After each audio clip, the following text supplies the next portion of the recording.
আসসালামু আলাইকুম গাইস, আশা করি আপনারা সবাই ভালো আছেন। আমি অনেক দিন ধরে কোনো ভিডিও দিই না বা কোনো কিছু দিই না, বিকজ আমি লাস্ট আপনার 1 থেকে 1.5 মাস আমি খুবই অসুস্থ ছিলাম। আমার অপারেশন করছি, অপারেশন করার পর এখন আমি সুস্থ হয়েছি। 1.5 মাস পর্যন্ত আমি কোনো ভিডিও দিই নাই, বা 1.5 মাস আমি কোথাও বেরো হই নাই। জাস্ট আপনার ছুটি কাটাইছি এবং বাসা প্লাস অফিস। অপারেশন হওয়ার পর কিছুদিন আমি প্রথম হচ্ছে আমি ছুটি কাটাইছি, ছুটি কাটানোর পর আমি বাসায় রেস্ট নিয়েছি পর্যাপ্ত, এবং হচ্ছে জাস্ট তারপর কাটিয়ে ওঠার পর ভালো হওয়ার পর অফিস আর এবং বাসা এভাবেই। তো আজকে আপনার যে কোরিয়ার হচ্ছে আপনার মেডিকেল ট্রিটমেন্ট সম্পর্কে বলবো। কিছু কিছু ক্ষেত্রে কোরিয়ার ট্রিটমেন্ট খুবই ভালো, ওয়ার্ল্ডের বেস্ট, লাইক সিঙ্গাপুর বা ইউকে এর মতো। কোরিয়ার কিছু কিছু ক্ষেত্রে, সব দিকে না। আবার আপনার যে আপনি যদি ফেস ট্রিটমেন্ট করেন, ফেসের বা স্কিনের ট্রিটমেন্ট করেন, সেক্ষেত্রে কোরিয়া নাম্বার ওয়ান হবে ওয়ার্ল্ডের মধ্যে। তো আমার হচ্ছে একটা আপনার হয়েছিল, কি বলে, সমস্যা হয়েছিল আপনার, সেটার ট্রিটমেন্ট আমি করাইছি, সেটার অপারেশন করাইছি, যে একটা টিউমারের মতো। সেটা হচ্ছিল আমার, সেইটা আমি অপারেশন করিয়েছি, এবং অপারেশন করার পর আমার সম্পূর্ণ ভালো হয়ে গেছে। এবং এইটা করতে আমার বাংলাদেশে যদি আমি এটা করতাম, বাংলাদেশে করতে গেলে আমার 70 থেকে 1 লক্ষ টাকা যেত, 70,000 টাকা থেকে 1 লক্ষ টাকা। বাট এখানে আমার ইন্স্যুরেন্স থাকার কারণে কোরিয়াতে সেটা আমি করেছি মাত্র 35,000 টাকায়, যেটা আমি বাংলাদেশেও এরকম সার্ভিস পেতাম না। কিন্তু সেটা আমি এত ভালো সার্ভিস পেয়েছি মাত্র 35,000 টাকায় কোরিয়াতে। কিন্তু আমার টোটাল অ্যাকচুয়াল বিল আসছিল কিন্তু প্রায় 1,10,000 থেকে 15,000 টাকার মতো। কিন্তু কোরিয়াতে যেহেতু আমার ন্যাশনাল ইন্স্যুরেন্স আছে, ন্যাশনাল ইন্স্যুরেন্স থাকার কারণে সেটা আমি করেছি মাত্র 35,000 টাকা, আর যেটাকে কোরিয়ান ভাষা বলে গঙ্গান বোহম। যদি আমাদের দেশে এরকম ইন্স্যুরেন্স বা কোরিয়ান ন্যাশনাল হেলথ ইন্স্যুরেন্স এরকম যদি থাকতো তাহলে অনেক ভালো হইতো, কিন্তু আমাদের দেশের দুর্ভাগ্য, আমাদের দেশের এই ইন্স্যুরেন্স এরকম সার্ভিস বা এরকম নাই। সেজন্য আমরা এই সুবিধাগুলো বঞ্চিত হই। কিন্তু বিদেশে আমরা এত সুন্দর, মানে যে জিনিসগুলো আমরা বঞ্চিত হই আমার অ্যাজ এ সিটিজেন হিসাবে, কিন্তু বিদেশ আসার পর আমি বুঝতে পারছি যে আমরা কী জিনিসে বঞ্চিত হই। যেমন এত সুন্দর একটা ওয়েদার বা এত সুন্দর পরিবেশ, যদি দেখেন এটা সামান্য একটা পার্ক। তা এরকম জিনিসগুলো, এই নাগরিক ফ্যাসিলিটিসগুলো আমরা বঞ্চিত হই সরকার থেকে, বা আমাদের অ্যাজ এ সিটিজেন হিসাবে বাংলাদেশ সরকার এই সুবিধাগুলো আমাদের দিতে পারে না।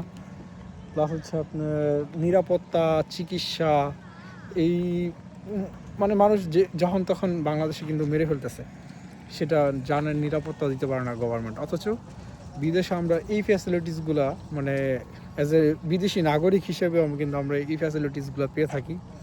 সো কোরিয়া এমন একটা কান্ট্রি যেখানে আপনার নিরাপত্তার দিক দিয়ে 100তে 100, এখানে কোনো ঘাটতি নাই। কোরিয়ান সরকার বা কোরিয়ান পুলিশের বা কোরিয়ান নিরাপত্তা বাহিনীর, ওরা যতটুকু আপনি কত সুন্দর সার্ভিস দিতে পারবে সেটা। প্লাস হচ্ছে আরও একটা জিনিস, আমি আপনার এক অপরিচিত বলতে কি, জাস্ট কোনোরকম পরিচিত এক ছেলে ফেসবুকের মাধ্যমে আমার সাথে পরিচয় হয়, বা আগে থেকে পরিচিত এরকম, ফেসবুকে আবার রিকোয়েস্ট পাঠাইছিল। সো তা আমি অ্যাকসেপ্ট করি। হঠাৎ করে আমার কাছ থেকে কিছু টাকা হাওলাত নিয়েছিল, অ্যামাউন্ট আমরা না বলি, কিছু টাকা হাওলাত নিয়েছিল। নেওয়ার পর সেই টাকা আর তো দেয় না। তা আমিও আবার কি করছি, সেটা অনেকবার চেয়েছি বাট দেয় না।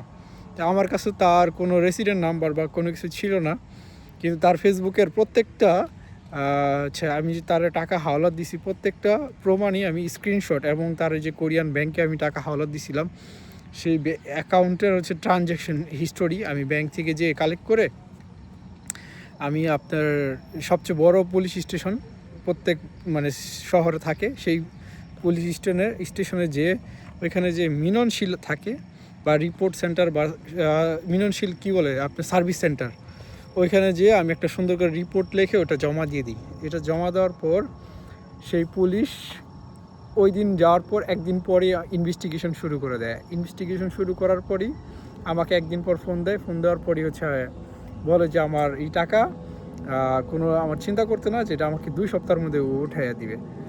সো ফাইনালি আমি আপনার 7 দিনের মধ্যেই টাকা পেয়ে যাই, কারণ পুলিশ সব কিছু কমপ্লেন নেওয়ার পর সাথে সাথে সব ইনভেস্টিগেশন করার পরই ওই ছেলেকে ফোন দেয়। ওই ছেলেও ছিল বাঙালি। তো বাঙালি কোরিয়াতে কোনো দিন আপনার শত্রু কোরিয়ান না, কোরিয়াতে আপনার শত্রু কিন্তু এই বাঙালি। সো আমাদের বাঙালি ফ্রেন্ড নির্বাচন করতে হবে কে ভালো কে খারাপ, সেই দিক দিয়ে চিন্তা করে নির্বাচন করতে হবে। বাঙালি যে খারাপ সব তা না, আবার বাঙালি যে সব ভালো তাও না। সো ভালো খারাপ নির্বাচন করতে গেলেও কিন্তু আমাদের অনেক কিছু চিন্তা করতে হবে। সো আপনি কোরিয়াতে বা ফরেন কান্ট্রিতে আপনারকে কিন্তু যে কোনো মানে আপনি যদি একটা দুর্ঘটনায় পড়েন বা একটা সমস্যায় পড়েন, আপনাকে কিন্তু হেল্প করবে বাঙালি, আপনাকে কিন্তু কোনো কোরিয়ানরা হেল্প করবে না। সো এদিকেও চিন্তা করতে হবে। কিন্তু আইনগত পরামর্শ বা কোনো কিছু যদি যান বা আইনগত কোনো কিছুতে যান, অবশ্যই কোরিয়ান পুলিশ আপনাকে অনেক হেল্প করবে। সো বিদেশে আপনারা যারা ফ্রেন্ড নির্বাচন করবেন বা বন্ধু নির্বাচন করবেন, বাঙালি যখন নির্বাচন করবেন, আমরা ভালোকে নির্বাচন করবেন এবং যে খারাপ তার থেকে দূরে থাকবেন। ভালো নির্বাচন, খারাপ থেকে দূরে থাকবেন, সব কিছু চিন্তা ভাবনা করে করবেন বিদেশে। এই আমরা যেদিকে ছিলাম এখন, সেই টাকা আমি 7 দিনের মধ্যেই কোরিয়ান পুলিশ আমাকে উঠায় দেয়।